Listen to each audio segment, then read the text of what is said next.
Welcome to God Talk from your chaplaincy team at CCCU.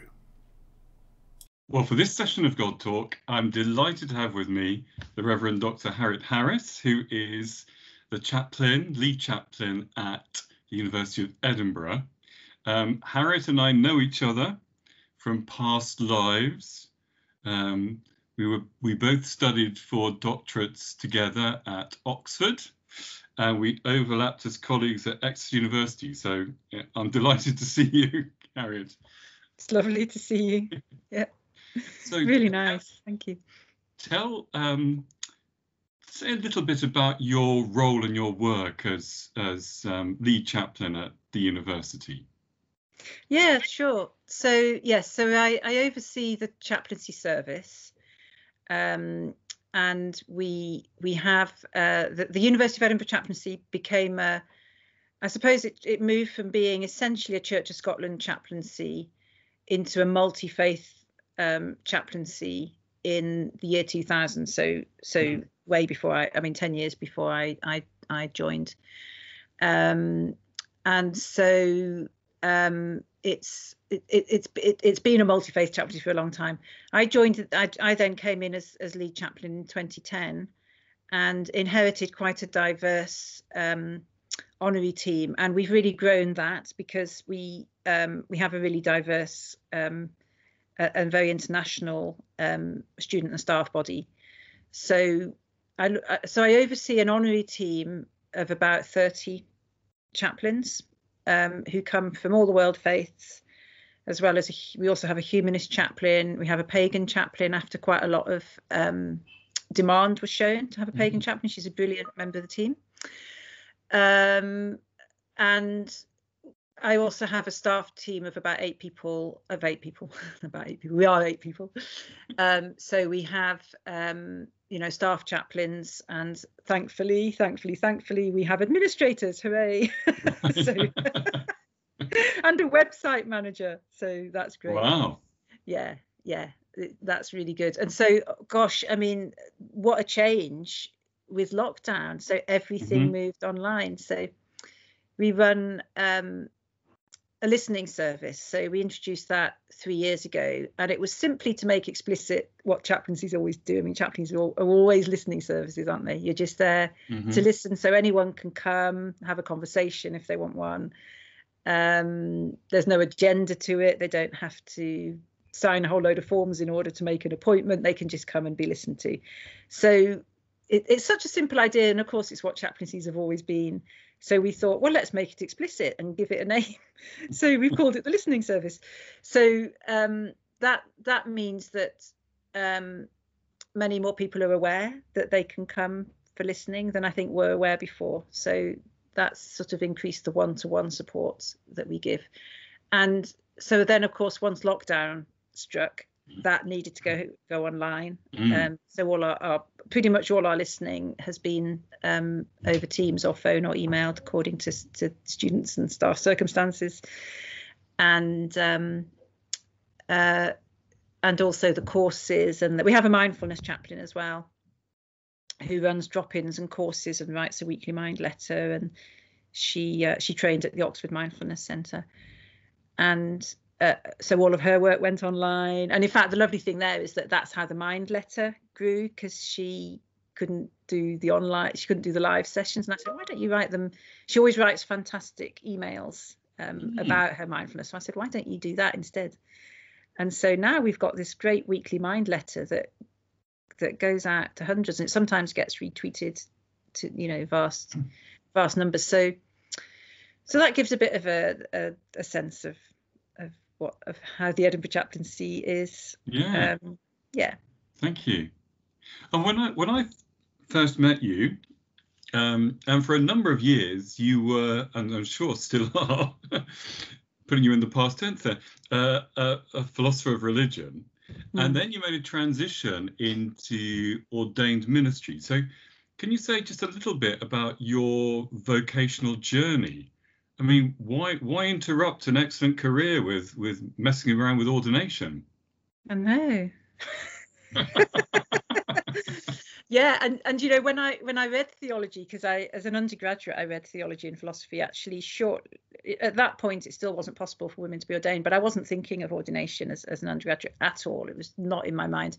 But when you read theology, people always ask you, are you going into the church, knowing that, you know, for women that was at that point not, you know, what would that mean for a woman, of course, depending what church one belonged to. But and I was like, no, I just find it really fascinating, really interesting. And I did want to be an academic. So I did, you know, it was good to be able to realize that. Philosophy of religion is a really funny discipline. And I have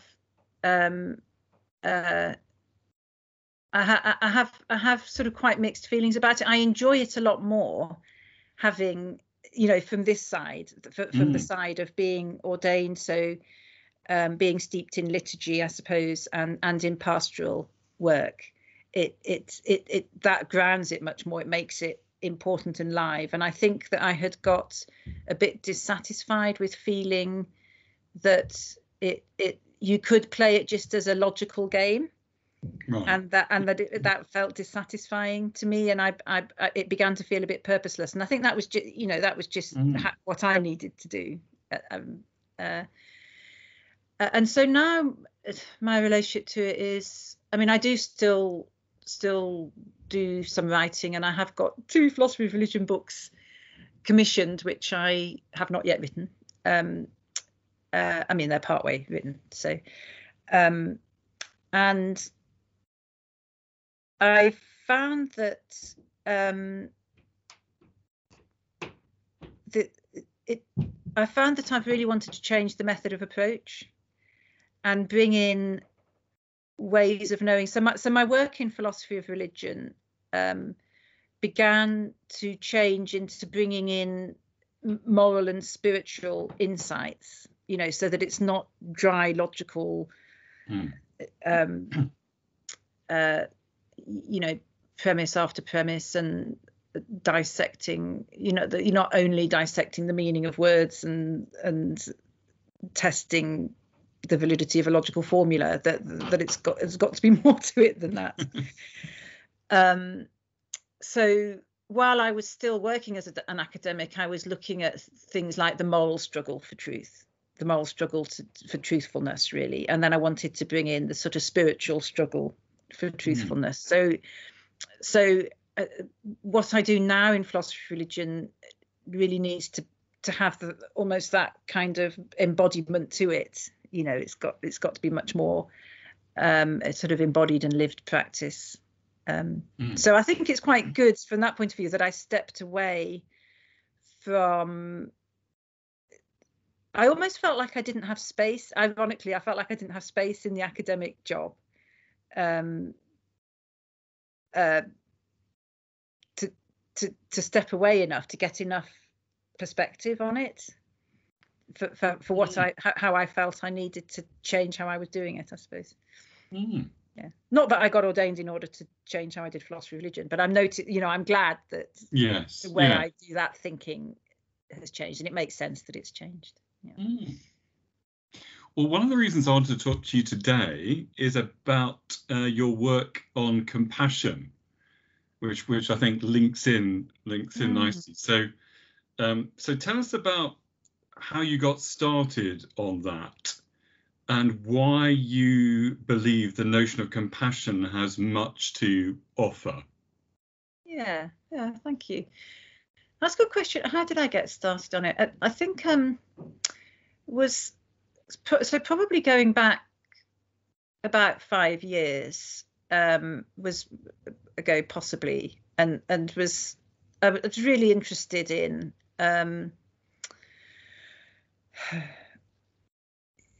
in how the virtue, or thinking about character formation shapes how we live, and therefore also shapes the culture around us. So and I was becoming increasingly aware of compassion science. So that there was a lot of research going on across really across the life sciences and social sciences, so medical science, neuroscience, psychology, sociology, that we're looking at the impact of compassion, which then needs defining, because what do you mean by that? But the impact, and we'll talk about definitions in a mo, but the impact on the development of the brain, or changes that can happen within the brain in order to calm us, to help us to live more peaceably, to therefore be more well, to think better. You know, so really quite significant changes that happen internally, but then of course they're very related to changes that happen externally in terms of how people relate to one another, how supported people feel, therefore how well people are, therefore how well they function cognitively, how successfully patients recover from illness, how effective prison programs are. It's really fascinating when you when you start learning about the development of compassion practices, the concept of compassion, the development of compassion practices on our potential to flourish really as human beings, collectively as well as kind of within our own selves. So became really interested and started to run workshops to learn about and develop different sort of compassion practices, and linked up with people at Stanford, where the CCARE research centre is. What does CCARE stand for? It's something to do with compassion in education anyway at Stanford.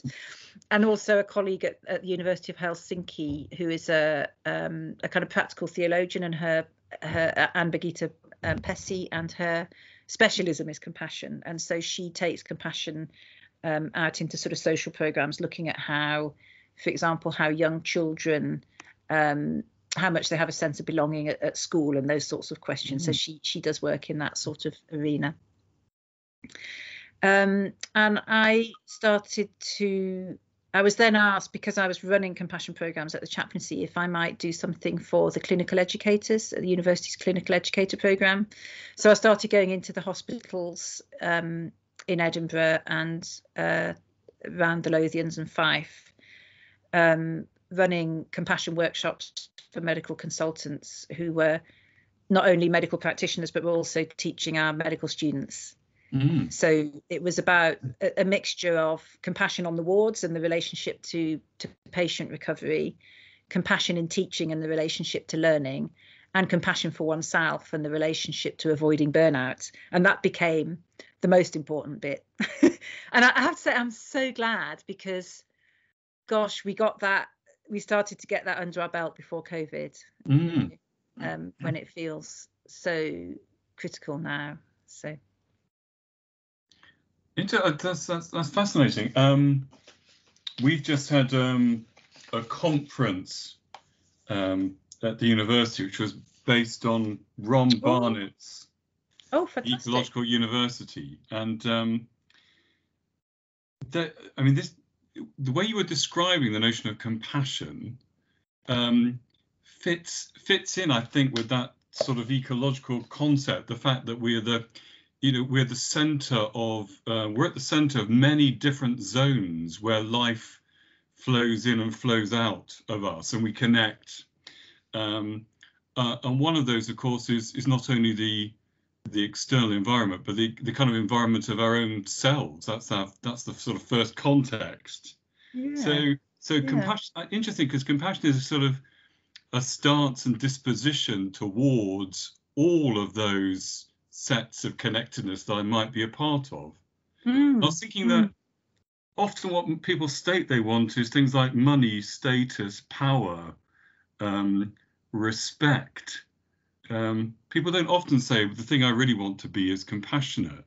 So that's so in that sense, it's quite it's revolutionizing. It sort of upends the kind of hierarchy of values that many of us come with. So tell us, those who are listening to this will immediately know about the university context. Say a bit more about the teaching environment, learning and teaching and compassion.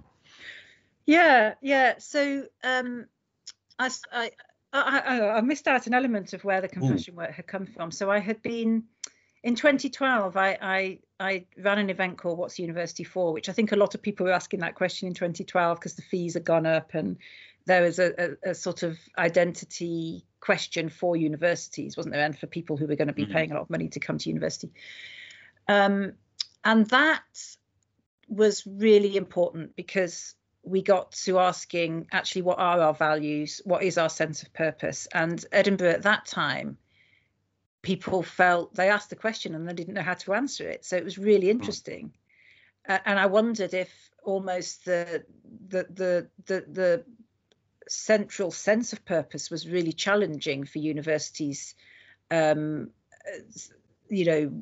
become businesses in a way, that they'd almost forgotten to think of themselves as educational institutions, and were a bit wary of the language of values in case it sounded moralizing, but then it wasn't clear what they valued, and sense of belonging was feeling really challenged, that people didn't know what they belonged to and what they stood for, and they were looking for all of that sort of really some stuff that was really quite substantial.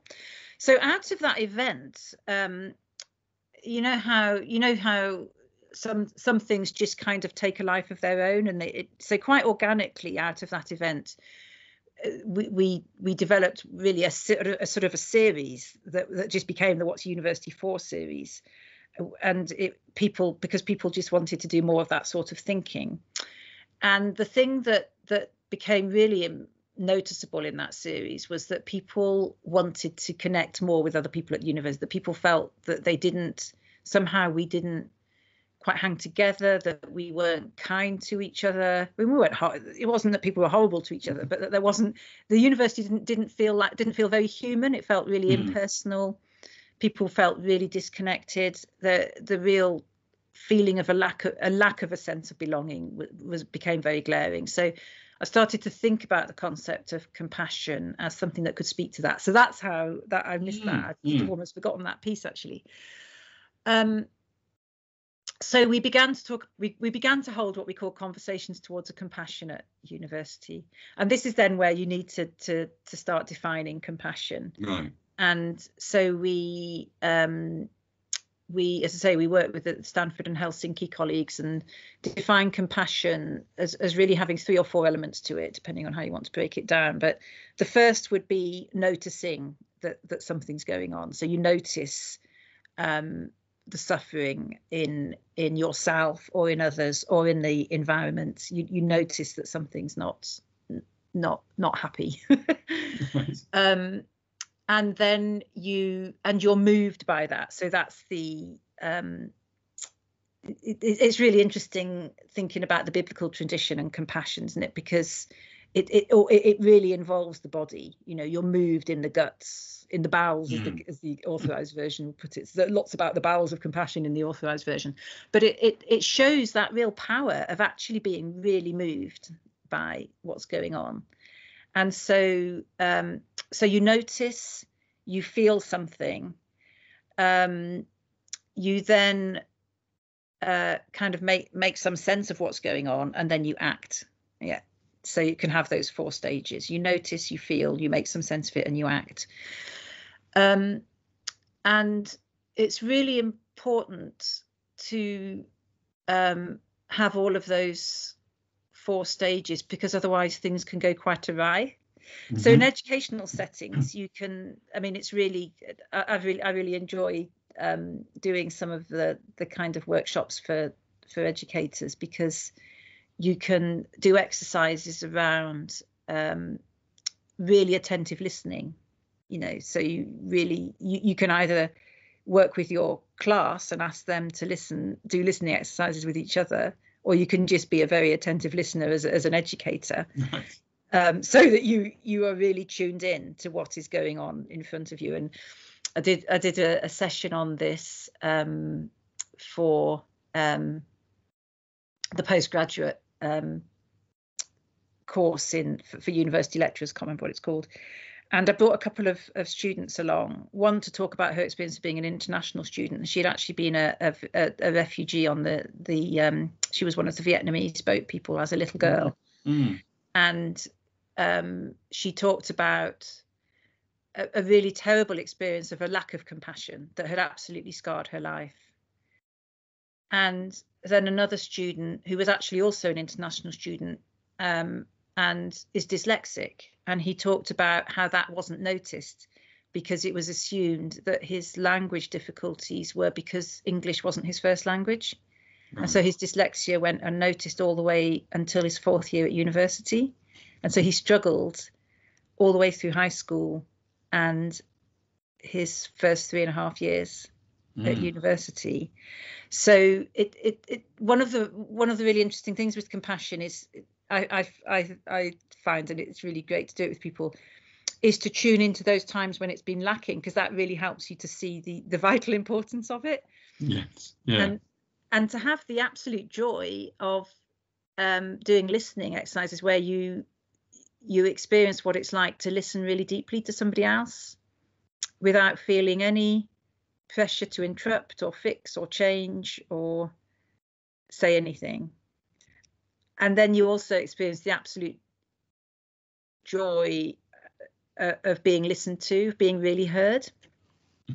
Because we often aren't, are we? We're not often, not at a deep level. We're often interrupted, or what we say doesn't really land with someone, and that's disappointing or hurtful, or just makes you give up. Or I draw on Nancy Klein's work. She wrote Time to Think, and then she's written a couple of other books. She's written More Time to Think, and I can't remember the title of the third, but they are all about how the quality of our thinking is directly affected by how well we are listened to. So if you listen to someone well, you help to grow their thoughts, and that seems to me one of the most important things to say educationally. But her examples are usually not about education. Her examples are usually about workshops with CEOs and management teams and pharmaceutical companies, and where you've really got to listen to people, otherwise the work gets stuck. So the listening and the noticing is really important. And then the feeling is an interesting one, being moved by it.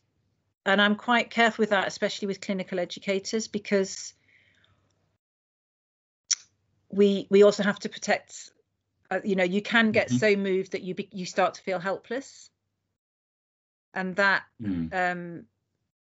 you can start to despair, or you can fail to fight. You can, being so caught up in the difficulty of a problem can overwhelm you, so that you can't see a way through, or you just feel paralyzed. So when I teach about compassion, I'm very careful actually to make a distinction between empathy and compassion, because empathy is really all about taking in the feelings of another, but it doesn't have the necessary action. You can be empathetic but not do anything, or you could be empathetic and unkind. Actually, you could feel what they feel, and presumably that's what torturers are like. They're very good on empathy, but they use it to ill intent.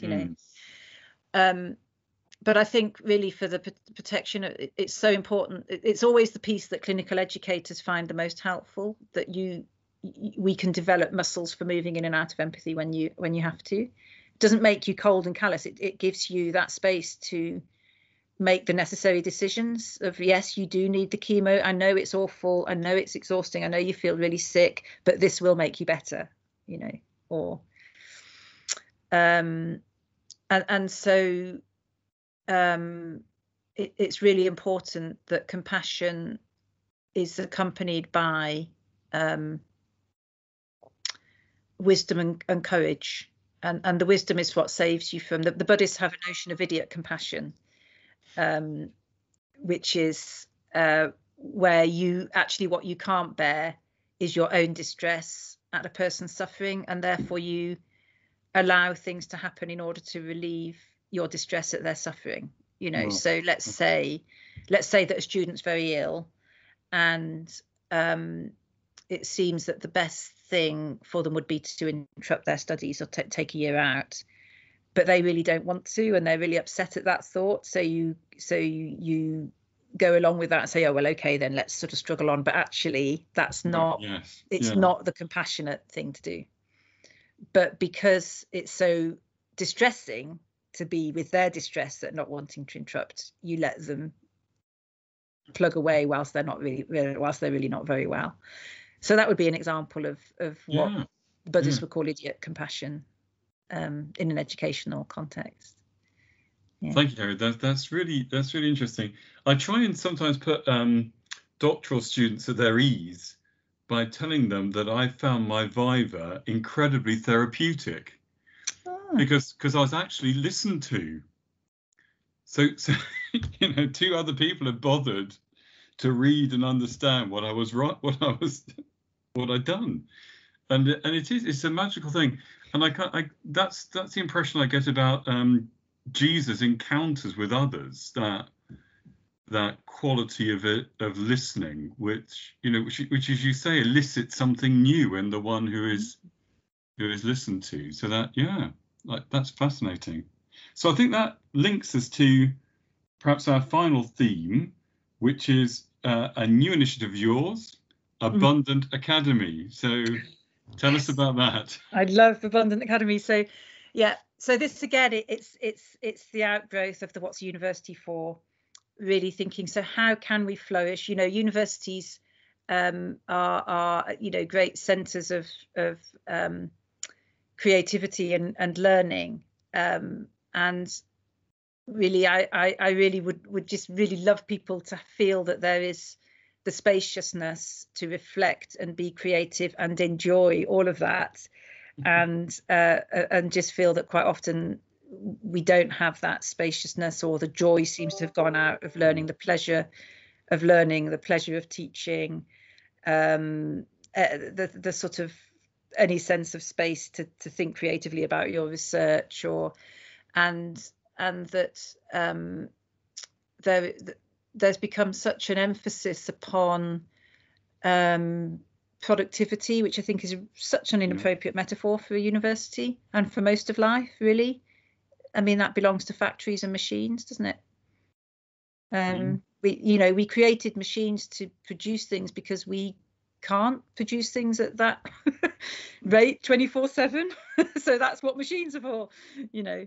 And then we go and plug dairy cows into them so that they, poor things, have to produce milk unnaturally, and then we start thinking that we ought to be productive. And so the Abundant Academy, what we do in it's a year. I've designed it as a year-long program, and in the first semester it just so happens that it was kind of ready to go while we were in lockdown, so it's completely coincided with COVID. But I would have run it anyway. But it just turns out that it's actually, this is how the timing has worked out, and that's, I think, been a blessing actually, because in the first semester I focused entirely on replenishment. So we're changing the metaphor of productivity into one of fruitfulness, because we are organic beings rather than machines, and we fruit. There are certain times when we fruit, and there are certain times when the important processes are all happening underground, the germination out of sight, but really deep, important work that needs to happen, without which nothing else would follow. So there are times of germinating, there are times of shoots coming forward, there are times of blossom, and there are times of fruit. And then there are times of falling away, letting it all go. And so partly that image helps us, I think, to get back into our bodies. So it's back to the embodiment again. And the compassion was, of course, back to embodiment again as well, because you feel it and then you act and behave. And so it gets us back in touch with the whole of us, and not just, universities are very heady, aren't they? And it tends to be this top slice of us that we train up, and it's extremely powerful, and we really train it up, and it's very talented and does a lot of work. but doesn't therefore always get the support it could really benefit from in terms of what we know in the other parts of us, in terms of our values, our desires, and our sense of identity, which we kind of feel in other parts of us, really. Like, you know, you feel we talk about the desires of our hearts, you know, and it's when our head feels in conflict with the desires of our heart, or what we know in our gut, or our sense of justice, which sits most powerfully in the gut, really. We feel quite sick at injustice, don't we? Makes us feel sick. So we don't want our head out of alignment with what we kind of know elsewhere, or what sits right with us. So we want to bring it all into alignment. So partly it's about supporting the head and not making it feel it's got to do it all, and getting ourselves out of our head as well, to give it a bit of a rest and to draw on what we know in other ways. And so in semester one, we focused on replenishment because I think that we need to, you know, before we can think well, before we can really function well, actually, at all, we do need to be replenished. So we want to have a kind of a full bucket, if you like, of kind of intellectual, emotional, and spiritual kind of resources. And for that to happen, we do need to be replenished. So yes, so we've looked a lot at knowing what we need and taking our own responsibility to meet those needs, on a physical level, an emotional level, a relational level, and a spiritual level, of meeting our needs on all of those levels, and really getting specific about what they are, so that when we feel more deplete, rubbish, cranky, despairing because the work's not coming together, or we're snapping at everyone around us, or we break a plate when we're washing the dishes and that's the end of the day, you know, that's just the last straw, that all shows that we are depleted, our needs aren't being met. So it's been really good to people have really liked that, you know, getting back in touch with what your needs are. You know, when our needs are fully met and we break a plate when we're washing the dishes, we don't care, doesn't matter, we just sweep it up, put it away, you know. So let's be more like that more often. So it's trying to get more to that, where it's fine, we can ride those things, it's absolutely fine. So that's been really helpful in lockdown, actually, because we're so much more likely to be depleted, and also our needs become more heightened, and the meeting of them, we won't have to get more creative about it, because we can't necessarily go and have a coffee with our friends or a hug from somebody. And so we probably then need to go a bit more internal, need to look at our spiritual needs a bit more, where the physical, not all the physical or relational needs can be met. So the spiritual can becomes all the more important, I think. So, and then this semester we're looking at the course this semester is called Reflect, and we're looking at our values, we're looking at our emotions, our values, our vision, and our purpose on this semester. So very good, very good. Well, thank you, Harriet. You've given us great insights into a number of topics which we will find really relevant to their lives, especially at this particular moment in time. And it's been also great to catch up. It's been lovely. Yeah. So thank you very much. Thank you, Jeremy. Thank you for joining us for this week's God Talk. Please join us next Tuesday when we will continue to discuss what it means to have a lived faith.